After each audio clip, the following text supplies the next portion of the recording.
अवनीश अवस्थी 1 साल और उत्तर प्रदेश के मुख्यमंत्री योगी आदित्यनाथ के सलाहकार बने रहेंगे। अवनीश अवस्थी का कार्यकाल 1 साल के लिए बढ़ा दिया गया है। अवनीश अवस्थी 28 फरवरी 2026 तक इस पद पर रहेंगे। अवनीश मुख्यमंत्री योगी के सबसे भरोसेमंद माने जाते हैं। सलाहकार के रूप में उनका कार्यकाल तीसरी बार बढ़ाया गया है। अवस्थी साल 2022 में सेवानिवृत्त होने के बाद उत्तर प्रदेश सरकार में सलाहकार बनाए गए थे। उत्तर प्रदेश में भाजपा की गुटबाजी नजर आ रही है। 4 खेमों में बटी स्थानीय भाजपा की गुटबाजी का ही परिणाम है कि अलीगढ़ में भाजपा की चुनाव प्रक्रिया टल गई। मंडल से लेकर जिला और महानगर अध्यक्षों का चुनाव स्थगित कर दिया गया। पूरे प्रदेश में संगठनात्मक चुनाव का शोर है, मगर अलीगढ़ में चुनाव प्रक्रिया 2 माह के लिए टाल दी गई है। अलीगढ़ संगठन के दोनों जिले ब्रज प्रांत के उन 4 जिलों में शामिल हैं जहां फिलहाल चुनाव नहीं होंगे। ऑल इंडिया मुस्लिम जमात के राष्ट्रीय अध्यक्ष मौलाना शहाबुद्दीन रजवी नाराज नजर आए। मथुरा के वृंदावन में होली पर लगने वाले मेले में मुस्लिम समाज के आने और मेले में दुकान लगाने पर पाबंदी लगाने को गैर संवैधानिक बताया। मौलाना ने कहा कि मुसलमानों पर महाकुंभ में अखाड़ा परिषद ने पाबंदी लगाई थी और अब वृंदावन के मेले में इस तरह की घोषणा होने से देश में हिंदू मुस्लिम एकता पर सवालिया निशान लग रहे हैं। इस तरह के फैसले देश को आर्थिक और सामाजिक रूप से कमजोर करते हैं। AIMIM चीफ असदुद्दीन ओवैसी ने हैदराबाद से ही योगी आदित्यनाथ पर निशाना साधा।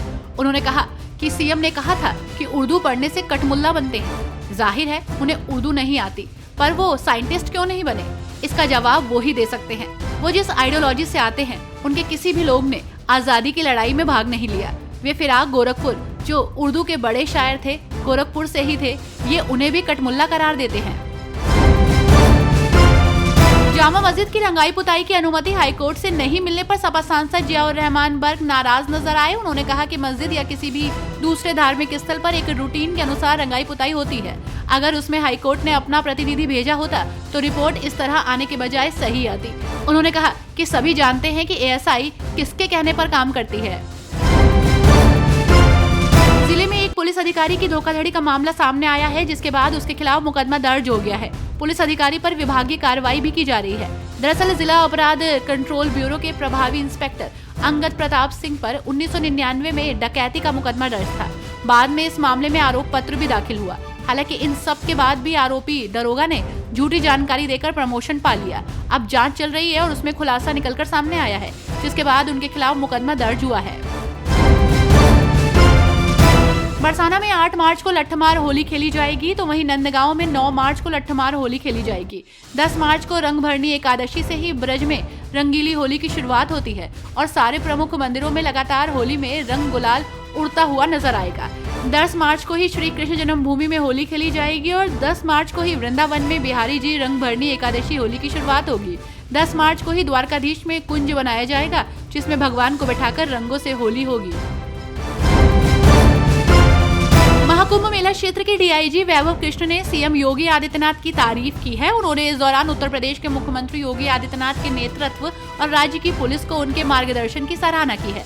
अपने भाषण की शुरुआत में वैभव कृष्ण ने रामायण के सुंदरकांड के एक चौपाई का जिक्र भी किया था। चीन के नागरिकों के साथ मिलकर साइबर ठगी करने वाले गिरोह के 2 सदस्यों को गिरफ्तार किया गया है। आरोपी गिरोह बनाकर डिजिटल अरेस्ट, गेमिंग और ट्रेडिंग ऐप के माध्यम से लोगों को साइबर ठगी का शिकार बनाते थे। आरोपियों के पास से 152 बैंक खाते मिले थे। NCRP पोर्टल पर 471 शिकायतें देश के अलग अलग हिस्सों से मिली हैं। कौशाम्बी जिले में रिश्वतखोरी का एक चौंकाने वाला मामला सामने आया है। यहाँ मंझनपुर तहसील के भेलखा गांव में तैनात लेखपाल अनुराग पटेल का एक वीडियो सोशल मीडिया पर तेजी से वायरल हो रहा है। इस वीडियो में साफ दिख रहा है कि लेखपाल एक किसान से धारा 80 के तहत रिपोर्ट लगाने के नाम पर रिश्वत ले रहा है। मामला उजागर होने के बाद प्रशासन में हड़कंप मच गया, तो वहीं DM ने कार्रवाई के आदेश दिए हैं।